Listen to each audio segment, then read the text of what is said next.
Right, hello and welcome to IPL Midweek Episode 8, which is a new initiative or a new feature which we're doing on this channel just for the IPL because there's so many matches happening. Welcoming my other panelists today, Bidhu Das. The ask from all of you before we get started is to like, share, subscribe to our videos, and so that we can keep putting good content, and also put out in the comments what you liked, what you did not like, and if you would like us to put in something, some additional features or anything which as audience you would like to see. With that, let's get started with today's mini-sode or midweek IPL episode 8. All right, Bidhu, what's the first match which we are focusing on? Let's focus on the match that you're hinting at with your uniform, RCB. But this uniform, the dark uniform, reminds me of the dark days of RCB. Dark uniform reminds you of the dark days of RCB. Okay, but I mean, well, now that they've gone completely dark, they seem to be seeing light at the end of the tunnel. But we will get there in a bit. So the first game is GT versus Punjab Kings. I know we when the last episode was done with Abhinav and Rishabh, they had reviewed that match. It almost seemed like Punjab was winning. What I wanted to quickly touch upon is one of those frailties which has been exposed for GT by Punjab Kings. Is it if you put GT into bat first and you get Hardik Pandya cheaply and maybe Tewatia or their openers, they don't seem to have the kind of batting to post a big score. Is that a frailty, Bidhu? Yeah, I think, but this time they themselves made the decision to bat first and check themselves if they are good enough. And one of our panelists, Tejas, was kept mentioning that if someone just puts in Gujarat Titans into a spot where they don't know what they are chasing at, they might just explode, because a lot of times they have been given scores of 175, 180, which indicates that their bowling is something where the opposition team gets those amount of runs. So to protect or to give the cushion to their bowling lineup, they might have been aiming at a bigger score. And given the Punjab has the likes of, I think they had played three of them, Livingston, Bairstow and Rajapaksa, all of them. So I think they were trying at a really high score and ended up getting a very subpar score. And interestingly, the only batsman who played well was Sai Sudarshan, who had not done much till this point of time. But a loss for them, I don't think would reflect badly on the points table or to their morale. Let's see how they recover from there. Yeah.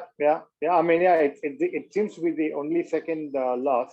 But yeah, I mean, if other teams want to sit up and take notice as to how to defeat GT, then maybe this is just a template which they can try. The other thing I quickly wanted to touch upon is Bairstow for Odean Smith. Do you still think that's a fair choice?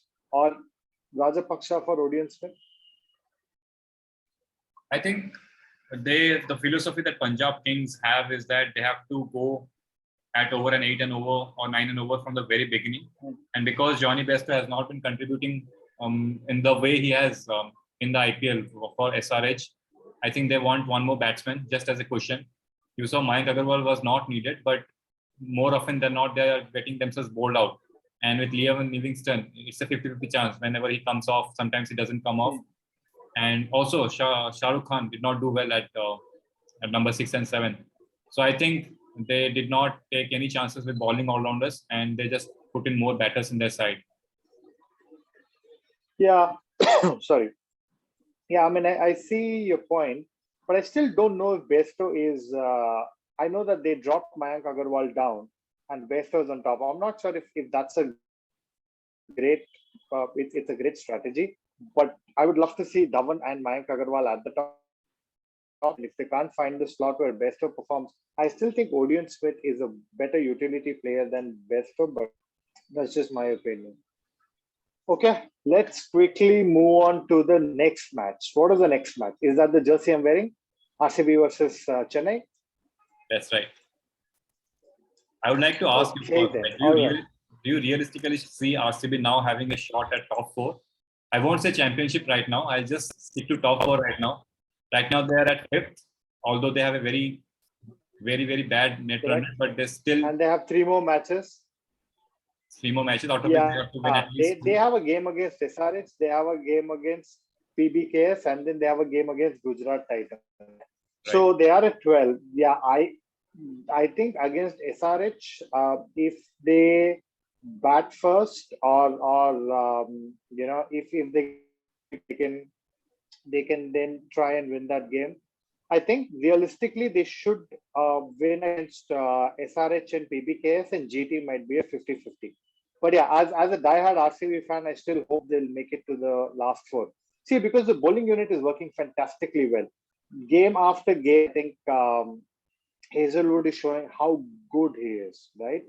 And even in this game against CSK, with the kind of opening which Devon Conway and Rituraj Gaikwad had given, with the kind of score which RCB had, it came down to how the bowlers controlled after that opening spell. I think after the Rituraj Gaikwad's wicket is how the bowlers came in control. So I think we have a much stronger bowling unit this time, and yeah, plus I think we have better batters. With Lomror, I'm happy that they've got Lomror into the 11 because again, Lomror showed how good he was. In some of the matches they lost, again, the top order is not firing. Now, maybe Kohli is trying to play more sensibly, so he's doing 100, scoring rate of 100. Now, we were heavily reliant on Shabaz Ahmed and Dinesh Karthik in some of the earlier matches to give them a platform. So happy this time it was Lomror who took on the mantle of hitting. Happy to see Rajat Patidar kind of had one or two good innings. And again, this time DK did give the fireworks in the end. So it does seem like they have some in the middle order, which was missing in the previous edition. So that's it. I'm hopeful. Although I still have one change. I don't think Siraj is the kind of bowler who he was, or maybe this season the wickets are not seeming enough or swinging enough, and maybe he's not able to bring his magic. I would love to see Akash Deep coming in instead of Siraj, because in some of the opening matches, Akash Deep did bowl really well. He seems to be an intelligent bowler, has some pace, and can operate in the middle overs. Because Siraj has a lot of pace in the middle overs as well. If he's not bowling intelligently, people can score him first. I definitely think one change I would recommend is to get Akash Deep and see what happens. Right. Very interesting thing happened in that match. So in the very first over, when Mukesh Chaudhary was bowling to Virat Kohli, so there was a boundary which Kohli hit, and then there was an edge which flew very close to the slip fielder, and it showed how tentative Virat was. And in the final delivery, I think Virat Kohli was following up too far, and Mukesh Chaudhary got the ball, and he was trying to hit the stumps, which hit Kohli in the thigh pad. And it reminded me of the altercation with Mitchell Johnson had with Virat Kohli in 2014 in the Adelaide Test. And if some Bollywood movies are to go by, if someone loses his memory, you just take him back to the place or recreate some scenes where he could just get his memory back. So I think this particular thing might just bring Kohli of 2014, the phase that he was in for 5 years, and maybe just adds to what firepower RCB already have, and just take them to the next level. Yeah, I mean, I wish teams start abusing and getting into Kohli and picking up fights with player who loves to be challenged, who needs to have that adrenaline rush to, and that adrenaline rush spurs him. Similar to what Michael Jordan was in his heydays, where he would pick fights with people just so that he could focus, and that fight would help him get the better from himself. I definitely think either Kohli should start picking fights with people, or the other team should start abusing or start picking up fights with Kohli, and that will give him that jolt to perform better and give him that push. Also, I thought when you said something interesting happened in the match, I thought you were referring to something that happened off field. For those people who still don't know, this was a match when a girl got on her knees and proposed to her boyfriend or somebody she was in love with. First thing, it's the first time when a girl is getting down on her knees and proposing to a boy in a match. Second, the reason she did that is because he was an RCB fan. In spite of so many losses and no silverware to take home with, he is a diehard fan of RCB, which seemed to convince her that he will stay loyal to her. So, just for all of those things,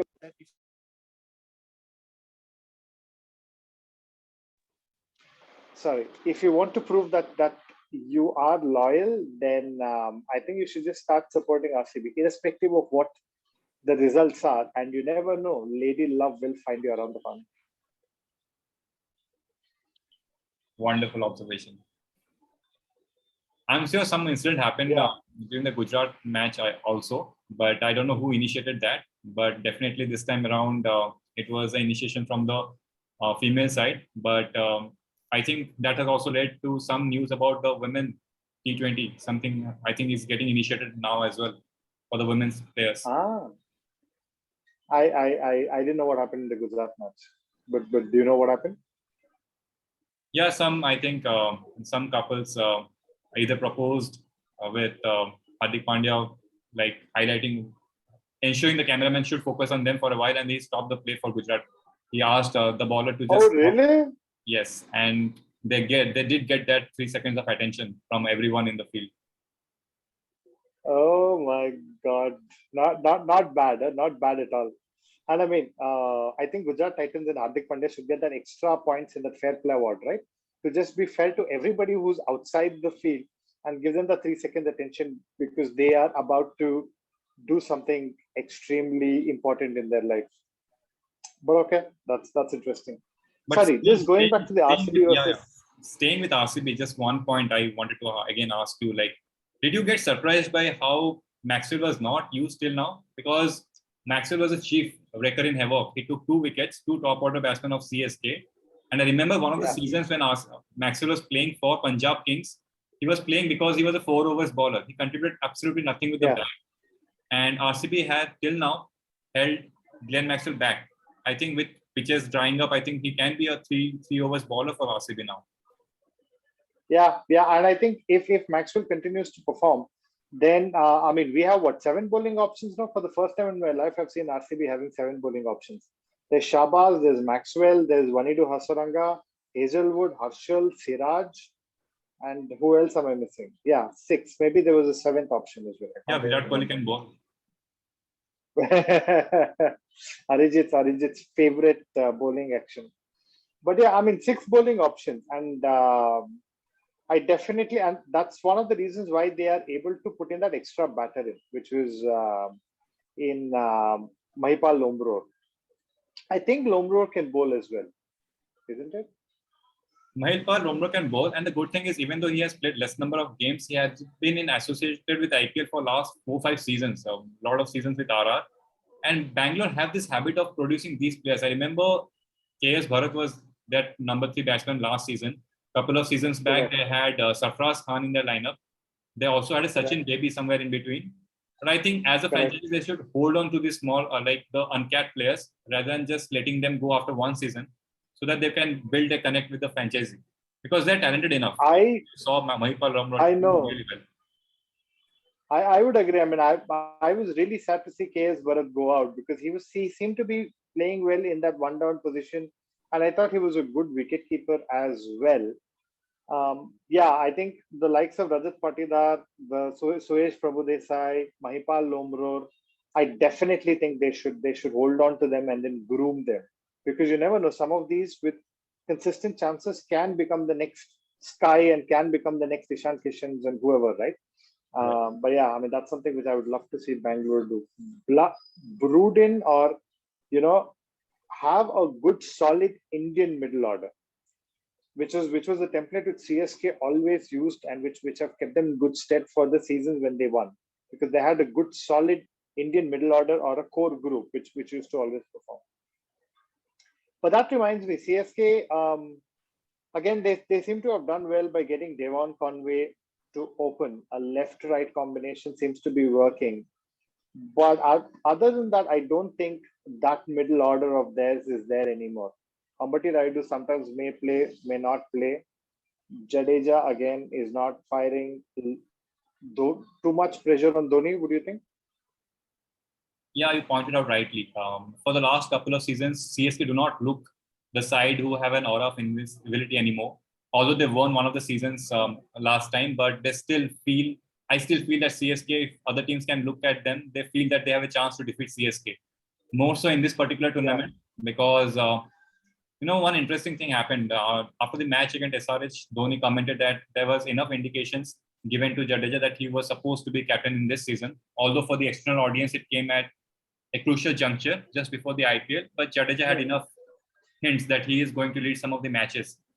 And he was, of course, retained at a higher price than Dhoni, which shows CSK were actually moving forward with Jadeja as the core player, which backfired. I think he never showed any rhythm of captaincy, and now they have moved back to MS Dhoni. I don't think it would augur any well for the franchise because they know it's a band-aid. Dhoni is not going to stay forever. I don't see him as a player in the next season as well, with the kind of batting performances that has come out from him. So in the next 4-5 games, it's just about going out there, playing for pride. I don't think much of strategy is going to go. With Devon Conway, I think it is a forced decision because if Dwayne Bravo was in form, he would have played. And Mitchell Santner was preferred over Devon Conway, and he was batting at number 3. So the only reason why Devon Conway is in the side is because either Mitchell Santner did not perform or there was an injury to Dwayne Bravo, which incidentally actually did well for CSK. I mean, you look at the power play, they scored over 50. And because the middle order did not do well, both Robin Uthappa and Ambati Raidu, one of them had to strike at 150.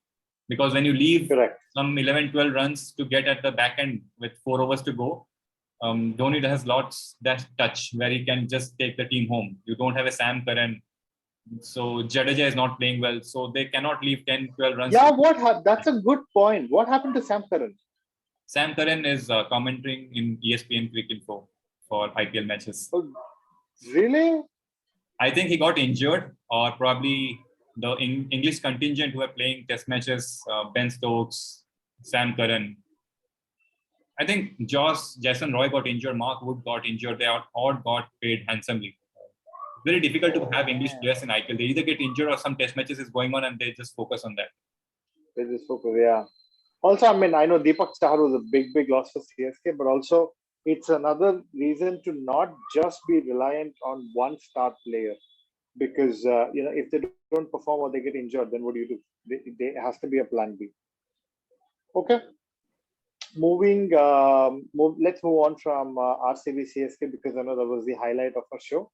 But let's move to the next game. DC versus SRH. Finally, we've seen how destructive Rovman Powell is. He's continuing from where he left off, maybe from the last match. And finally, David Warner had his say against his ex-team and kind of showed to them what a big loss he was to them. Yeah, you rightly mentioned Rovman Powell showed us how destructive he can be, and David Warner reminded SRH how destructive he was for SRH when he was playing. And exactly this is what David Warner used to do for SRH. He not only had 40-50 runs start, he actually went on to play for 18-19 overs and give a launch pad to SRH. And Delhi Capitals coming into the game had everything wrong for them. They did not have Akshar Patel, who was giving acceleration at the back end and also a 4 overs bowler. And they did not have Prithvi Shaw, who was actually scoring at a higher strike rate than David Warner at the power play. So essentially, they lost 3 players in form of 2. And but the fact that David Warner stayed not out and Rovman Powell, after that innings with RR, I think he has a lot more confidence. He stayed on against Punjab Kings. He stayed till he finished the match. And right now, he's just building on his confidence. And it's a threat to all the teams who are going to face Delhi Capitals. And I think they have done really well now. Because, Delhi Capitals, Punjab Kings and Royal Challengers Bangalore are the 3 teams who are punching to get into the top 4. So the win against SRH, actually it pulled SRH down. I think they really came down from 4th to 6th after that loss. So big win for Delhi Capitals. And I would like to ask you, what do you think of SRH now? They have lost 3 matches in a row. Kane Williamson is not doing well for them, at least not to the standards of what Williamson was expected. So going forward, what do you think they can do or they cannot do in future?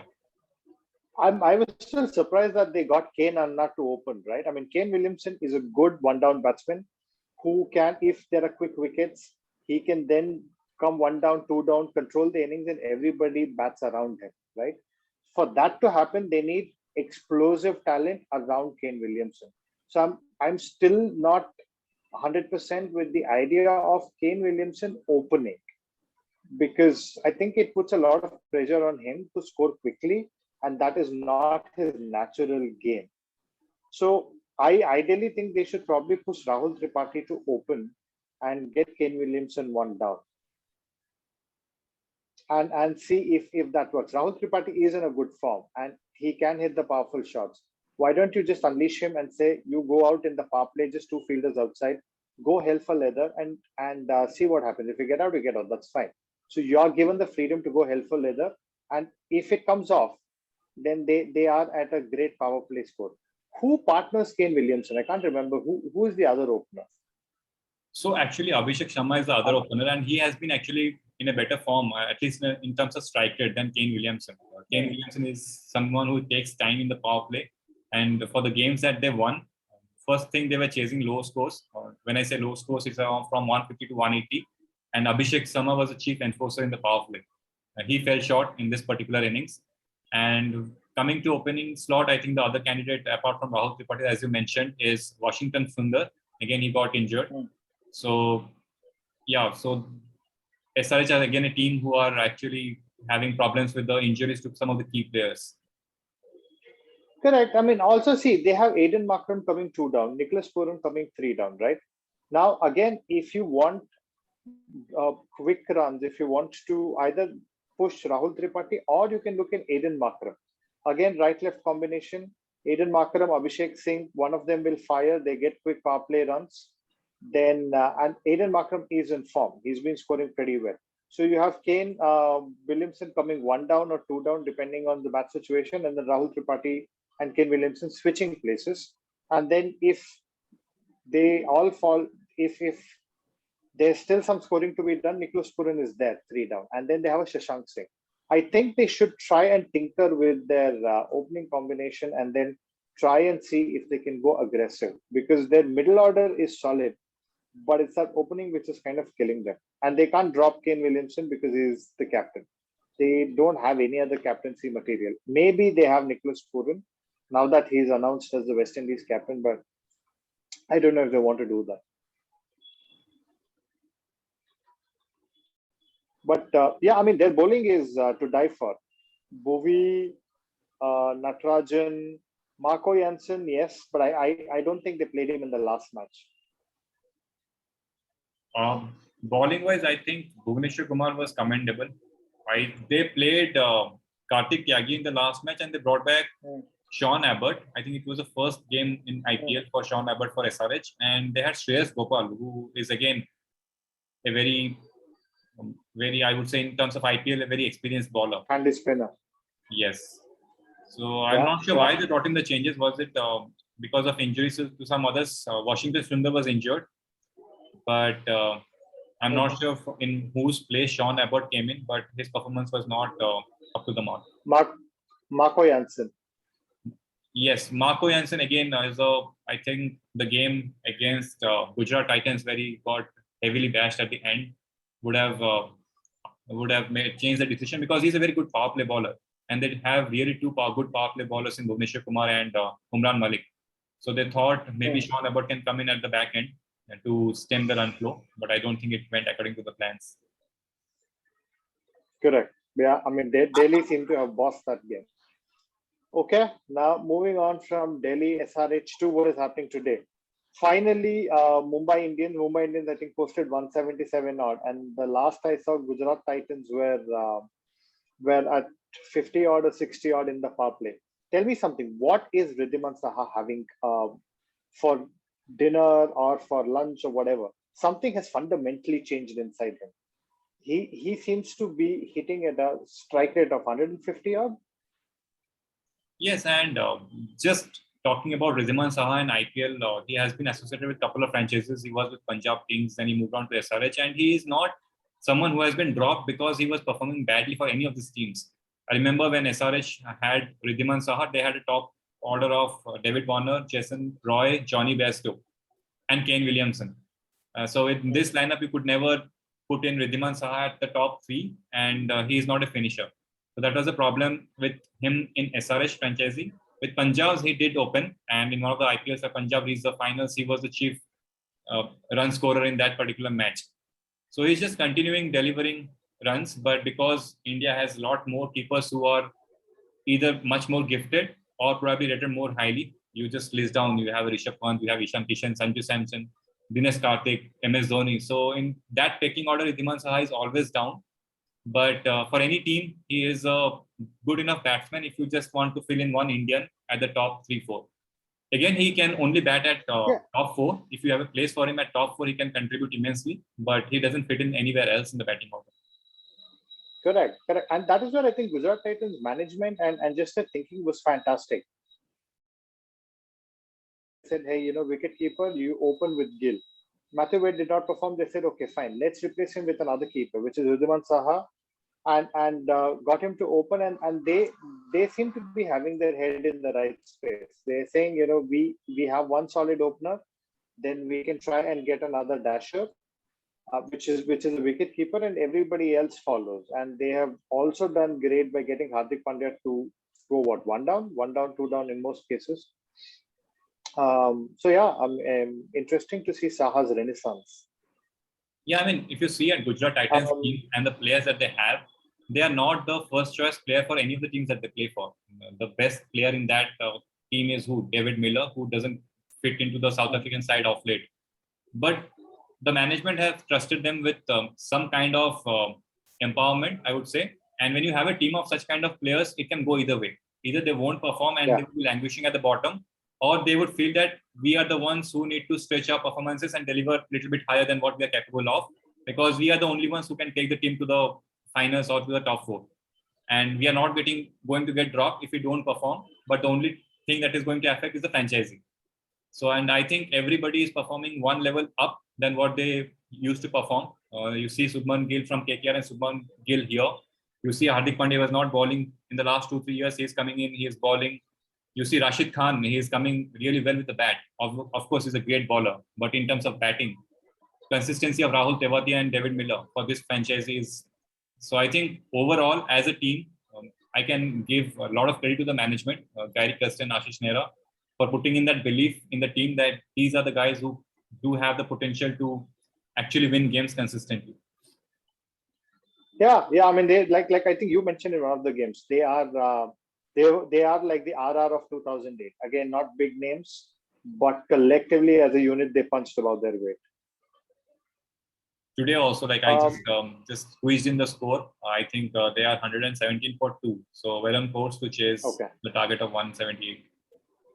And if they win this match, then they'll be the first team who will qualify for the playoffs, correct? Because they're already at 14 points, 16 points? Yes, they would get on to 18, and that would ensure they at least qualify at number 2, if not 1. Yeah, I mean, I don't think any other team can go to a number 1 unless until Lucknow Super Giants continues to win all their other matches, who on paper technically are much stronger than Gujarat Titans. Right. Another maybe something for the Indian fans to be happy of today is Rohit Sharma finally got into the 40s. Ishan Kishan got into their 40s. But yeah, this Mumbai Indian teams looks like a pale shadow of themselves. I don't know what's again they've lost. They broke the bank for Ishan Kishan, and he's not returned that much with respect to what was invested on him. Kieron Pollard is a big miss. I mean, it doesn't seem like Kieron Pollard has been himself this whole tournament. I think today Tim David performed well, so that's a big plus. I would be tempted to kind of drop Kieron Pollard and then maybe get a Dewald Brevis, that young kid from South Africa. He should be given more opportunity. Then I definitely think he will develop to be a much better, much destructive player. I think he is the future for Mumbai Indians. Of the 3-4 games that he played, he always scored 20-30 runs. Yes, he did not capitalize, but that he's a youngster and he would learn as he goes forward. But I feel that, of course, Rohit Sharma is a very experienced player, but maybe Ishan Kishan will come back in the next season. But they still have a good core with Kishan, Sky, and Dewald Brevis. They still have a good core. I'm not sure about how they would or who they would recruit for the bowling. Because yes, you can always say Jofra Archer and Jasprit Bumrah is a dream combination, but you never know how fit Jofra Archer will be or what would be his mindset. Will he give importance to England or to Mumbai Indians? But they don't have anything on the spin department. They don't have anyone as a third pace bowler. So the bowling department is completely barren for them right now. Yeah, I mean, I was surprised that they, with somebody with that kind of experience at the auction table, kind of got it completely wrong with respect to the bowling unit. I mean, it looks like a bowling unit which isn't the fearsome bowling unit which Mumbai had. Last season, they had a Trent Bolt and a Jasprit Bumrah who could give you 4 overs at the back end, 4 overs at the front end, right? And then they had Krunal Pandya, they had Hardik Pandya. So they had a lot of these options. This time, I mean, you can only count Bumrah, and Bumrah has also not been the most effective because the supporting cast has been missing around him. Then they have a Daniel Sams. They have, I don't even know who the second Indian fast bowler is. They have Jaydev Unadkat. They used to have Dhawal Kulkarni. I don't think he has retired yet, but I don't think any of the teams brought Dhawal Kulkarni. He's a local Mumbai bowler, so he could have been effective for Mumbai Indians. But I'm not sure. Zahir Khan was there in the auction table. As a bowler, he should have a little bit guessed how important bowling lineup is for an IPL team. You see what Ashish Nehra did with Gujarat Titans. Some of the best bowlers they have picked up, and look how they are delivering for Gujarat Titans. So Mumbai Indians should take some management should take some blame in the way they have selected the franchisee and probably put out a statement for the fans, just apologizing for the season they are having right now. I'm surprised Arjun Tendulkar is not getting a game in this bowling lineup. Yeah, I mean that was the other thing I was surprised with. I was seeing something and then I didn't read the report, but I think Mahela has said such Arjun Tendulkar is one of them. But I would say, here's a time for us to test our bench strength. Anyways, we're not going to make it to the playoffs, so let's give the others who are on the bench who are exciting opportunities. Or I don't know if they are protecting Arjun Tendulkar for the next season, but I mean that's too far away. When you have him in the squad, why don't you give him a couple of games and see what happens? Yeah. Okay. That's almost, we are almost at the end of our show. Any last comments you have, Bidhu? No last comments. The next time I see you, I hope you do wear this jersey. I'm sure Bangalore would have played at least one game because they're playing 3 games in a span of 14 days. So they would have played one game the next time we meet us, and probably they have won this weekend. They have won this weekend. I think they are playing SRH, if I'm not wrong, or they are playing PB. I think they're playing SRH this weekend. So hopefully they would inch closer to the top 4. And as a fan of RR, I think there would be a shootout between RR and RCB for number 3-4. Yeah. But I mean, let's hope. Just because it's only the two of us on the panel, I'll pray for RR, you pray for RCB, and when it comes to the eliminator, we will talk about it. Sure. All right. Thank you, Bidhu. Thanks everybody again for those who are watching us. And do like, subscribe, share, and keep coming back to the channel because we keep putting out content regularly. Take care. Bye-bye. Signing off. Thank you so much.